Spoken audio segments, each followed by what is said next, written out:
Good evening प्यारे विद्यार्थियों, आप सभी का स्वागत है अपने YouTube चैनल आरके इंग्लिश गुरु में।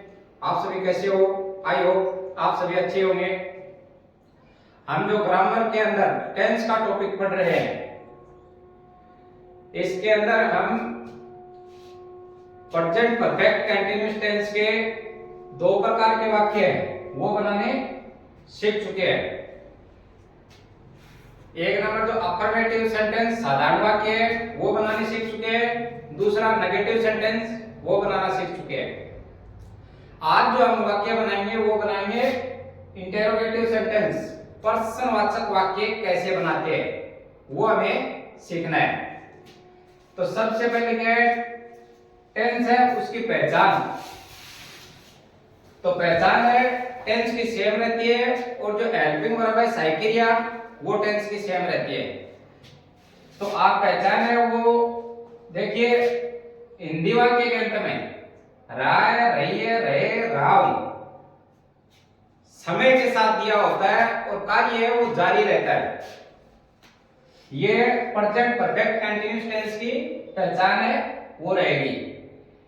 तो समय के साथ जो वाक्य दिया होता है वो प्रेजेंट परफेक्ट कंटीन्यूअस टेंस का है, और जिसके अंदर समय नहीं दिया रहता है वो है प्रेजेंट कंटीन्यूअस टेंस का। तो समय के साथ दे रखा है ये प्रेजेंट परफेक्ट है कंटीन्यूअस टेंस का इंटेरोगेटिव सेंटेंस, प्रश्नवाचक वाक्य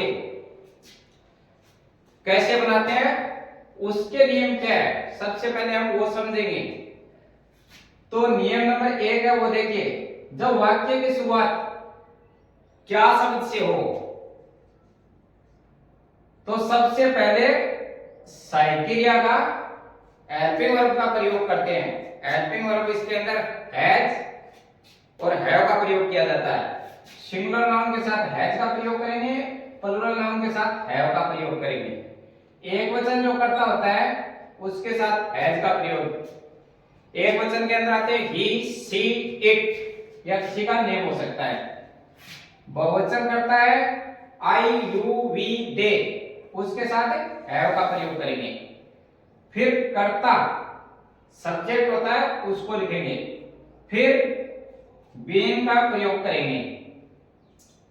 ये नियम नंबर 1 हो गया कि वाक्य क्या से स्टार्ट है तो सबसे पहले हेल्पिंग वर्ब है उसको हम लिखते हैं, उसके बाद क्या है सब्जेक्ट लिखते हैं, उसके बाद है वो बीइंग लगाते हैं। नियम नंबर 2 क्या है, मुख्य क्रिया में आईएनजी लगाते हैं। जो मेन वर्ब होती है वाक्य के अंदर जो काम हो रहा है मेन वर्ब उसके अंदर आईएनजी लगाते हैं। आईएनजी लगाने से हिंदी वाक्य का सेंस है वो रहा है, रही है, रहे, राम ये हो जाता है। 3 नंबर पॉइंट है ये देखिए, नियम है जब प्रश्नवाचक शब्द वाक्य के बीच में आए तो सबसे पहले उस प्रश्नवाचक शब्द की अंग्रेजी लिखते हैं। एक नंबर नियम था क्या से अगर वाक्य स्टार्ट है, और जो 3 नंबर नियम है इसके अंदर क्या है, जो प्रश्नवाचक शब्द है वो इस बार वाक्य के शुरू में नहीं आके वाक्य के बीच में आएगा। तो सबसे पहले उस प्रश्नवाचक शब्द की अंग्रेजी लिखते हैं। उसके बाद नियम नंबर 1 है वो सेम वही फॉर्मूला रहता है कि उसके अंदर कर्ता लिखते हैं, फिर बीइंग लगाते हैं और लास्ट में वाक्य के प्रश्नवाचक चिन्ह है वो दिया हुआ मिलेगा। नियम नंबर 4 है देखिए, इस टेंस के अंदर समय का प्रयोग किया जाता है। निश्चित समय के लिए सिंस का प्रयोग किया जाता है, अनिश्चित समय के लिए फॉर का प्रयोग किया जाता है। ये 4 नंबर रूल है। इसके अंदर निश्चित समय क्या होता है और अनिश्चित समय क्या होता है। निश्चित समय के लिए सिंस ये हो गया पॉइंट ऑफ टाइम, एक होता है अनिश्चित समय उसके लिए किसका प्रयोग करेंगे, फॉर का प्रयोग, वो हो गया पीरियड ऑफ टाइम। अब निश्चित समय, निश्चित समय के अंदर क्या है, जैसे डेट आ गई वो निश्चित समय है, महीना आ गया वो निश्चित समय है, ईयर आ गया वो निश्चित समय है, बचपन आ गया वो निश्चित समय है। शुभ आ गया वो निश्चित समय है। ये फॉर और सिंस का है, इसका पीछे की क्लास के अंदर पूरा डिटेल से बताया हुआ है। किसी विद्यार्थी ने अगर नहीं देखा है तो पीछे की क्लास है देख सकते हैं। और अनिश्चित समय इसके अंदर आपने क्या मिनट दिया हुआ मिलेगा, ईयर दिया हुआ मिलेगा कि 4 साल से कर रहा हूं, 2 साल से, ऐसे क्या है कि इसमें जो फिक्स है वो हमें नहीं दिया हुआ मिलेगा।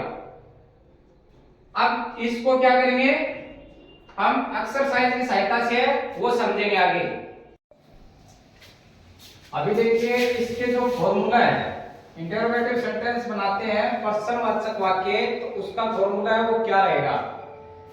तो सबसे पहले क्या है हेल्पिंग वर्ब से जब प्रश्न पूछते हैं तो हेल्पिंग वर्ब से है वो वाक्य है उसको स्टार्ट करते हैं। सबसे पहले हेल्पिंग वर्ब लिखेंगे टेंस की, उसके बाद सब्जेक्ट, उसके बाद बी, उसके बाद वर्ब की फर्स्ट फॉर्म आईएनजी, उसके बाद ऑब्जेक्ट, उसके बाद फॉर या सिंस प्लस टाइम, और लास्ट के अंदर है वो प्रश्नवाचक चिन्ह दिया हुआ मिलेगा हिंदी वाक्य के अंत में भी।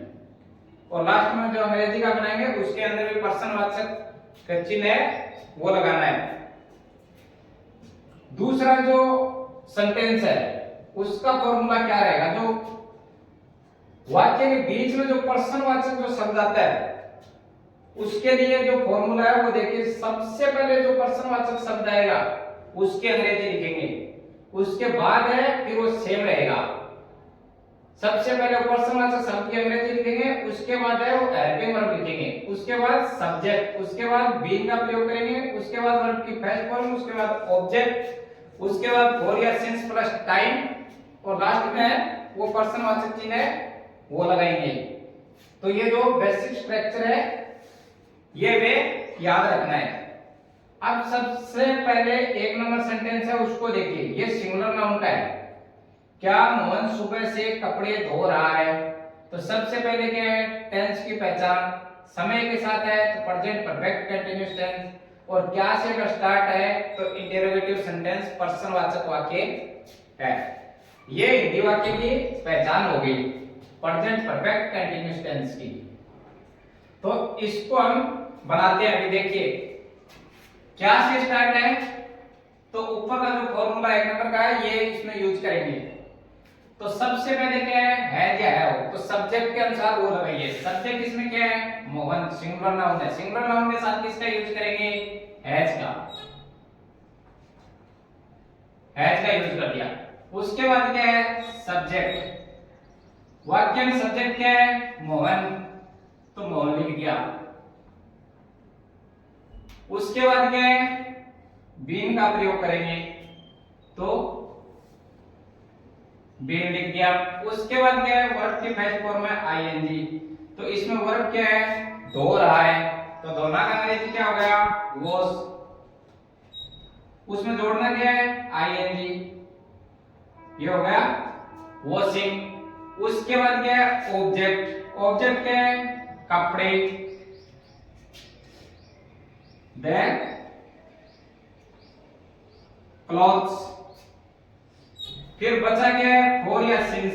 अब इसको कैसे यूज करेंगे, जो वाक्य के अंदर टाइम दिया हुआ है उसके हिसाब से। अब सुबह से, सुबह क्या है निश्चित समय है, ये पॉइंट ऑफ टाइम है, तो इसमें किसका यूज करेंगे सिंस का। सिंस प्लस क्या बच गया टाइम, कब से है सुबह से मॉर्निंग,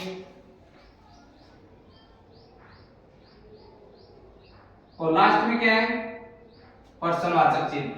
तो अपना जो हिंदी का सेंटेंस था क्या मोहन सुबह से कपड़े धो रहा है, तो ये इंग्लिश में ट्रांसलेट हो गया has Mohan been washing the clothes since morning, ये सिंगुलर का होगा। दूसरा जो सेंटेंस है ये है, इसमें क्या सब्जेक्ट क्या है प्लूरल नाउन बहुवचन कर्ता, उसका बनाएंगे। क्या आप 5 साल से मुंबई में रह रहे हैं, तो सबसे पहले टेंस का पहचान, अगर समय के साथ दिया हुआ है 5 साल से तो प्रेजेंट परफेक्ट कंटीन्यूअस हो गया। अब क्या इसके अंदर क्या से अगर स्टार्ट है तो इंटरोगेटिव सेंटेंस प्रश्नवाचक वाक्य है ये, तो अभी इसको देखिए बनाते हैं फॉर्मूले के आधार से। ये भी क्या से स्टार्ट है, तो एक नंबर जो फॉर्मूला है इसको यूज करेंगे। क्या आप, तो सबसे पहले क्या है, कर्ता के अनुसार क्या लगाएंगे, हेल्पिंग वर्ब साइकिलिया आप। तो प्लूरल नाउन के साथ किसका यूज हो गया, हैव का, हैव। उसके बाद क्या है, सब्जेक्ट आप, यू। उसके बाद क्या है, बीन का प्रयोग करेंगे। उसके बाद क्या है, वर्ब की फर्स्ट फॉर्म के अंदर आईएनजी। तो इसमें क्या है, रह रहे हैं, रहना का अंग्रेजी क्या हो गया, लिव। अब इसके अंदर जो आईएनजी जोड़ते हैं तो लास्ट जो ई आता है उसको नहीं लिखते हैं, उसके अंदर आईएनजी जोड़ देते हैं। ये आईएनजी का नियम है, इसके अंदर बताया हुआ है। ये हो गया लिविंग। अब उसके बाद ऑब्जेक्ट क्या है, मुंबई में, इन मुंबई। अब क्या है, फॉर या सिंस किसका यूज करना है, तो 5 साल। 5 साल क्या है, ये फिक्स टाइम नहीं है, कब के 5 साल है ये हमें पता नहीं है, तो इसमें फिक्स होता है तो सिंस का प्रयोग करते हैं। अब फिक्स नहीं है तो फॉर का प्रयोग करेंगे, फॉर।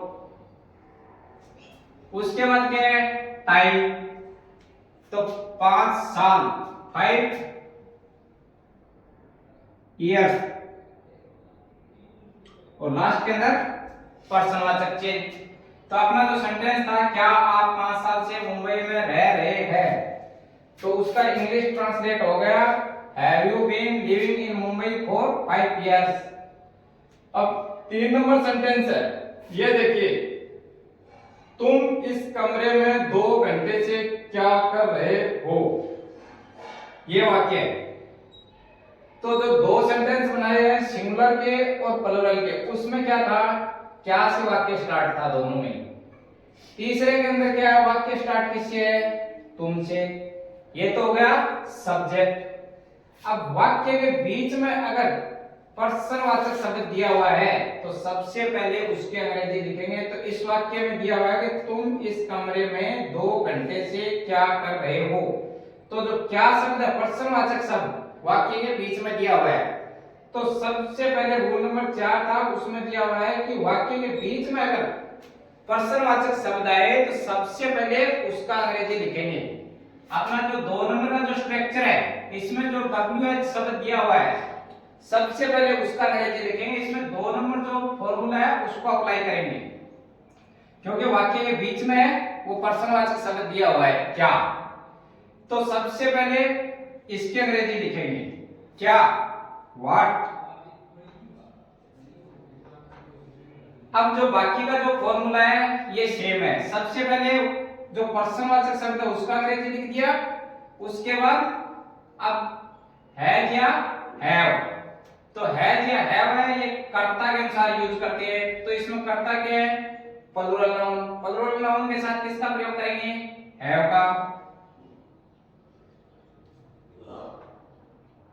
उसके बाद क्या है, सब्जेक्ट, तुम, इसका अंग्रेजी हो गया यू। उसके बाद क्या लिखा है फॉर्मूले में, बीन का प्रयोग किया गया है, बीन। उसके बाद क्या है, वर्ब की फर्स्ट फॉर्म के अंदर आईएनजी, जो मेन वर्ब है उसमें आईएनजी लगा है। तो कर रहे हैं, तो कर रहे हैं उसका अंग्रेजी हो गया डूइंग। डू के अंदर आईएनजी लगा दिया तो ये हो गया डूइंग। अब उसके बाद क्या है, ऑब्जेक्ट, इस कमरे में, इन दिस रूम, इस कमरे में, इसका अंग्रेजी हो गया इन दिस रूम। अब फॉर या सिंस है, इसका यूज करना है।